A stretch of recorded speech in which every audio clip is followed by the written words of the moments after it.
እኛ ከየት መጣን? የተከለከለ ዕፀ በለስ በልቶ ሞት ሲፈረድበት ከምድረ ገነት ወጥቶ አዳም አልገደለም አልጨከነም ከቶ መሳሳቱን ሲያውቅ ዓይኑ ተከፍቶ። አደምም የዋህ ነበር እንጂ ተተኳሽ ጠመንጃ አያውቅም ፈንጂ።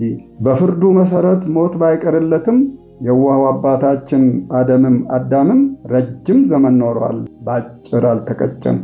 የመጀመሪያዋ ሔዋን እናታችን በሰይጣን ተታላ ብታጣውም ጽድቁን አምጣ አልወለደችም። ቁጣና ጭካኔን፣ ቆርጦ መጣጣልን፣ አረመኔነትን። ታዲያ ከየት መጣን እንዲህ ችኩሎቹ? በፍጥነት ገዳይ በአስቸኳይ ሟቾቹ። በሩቅ ማለም ትተን በቅርብ ተኳሾቹ። ትዕግሥትን አውልቀን እሳት ለባሾቹ። እግዚአብሔር ሲፈጥረን ሁሉንም ሰጥቶናል። በጥም እንዳንሞት ውሃ ፈጥሮልናል። ቀጥፈን እንድንበላ ከየእጽዋቱ ምድርን አለበሳት በየአታክልቱ። አልበን እንድንጠጣ ሰጥቶናል እንስሳት። በእኛ የሚታዘዙ ምስኪን ፍጥረታት።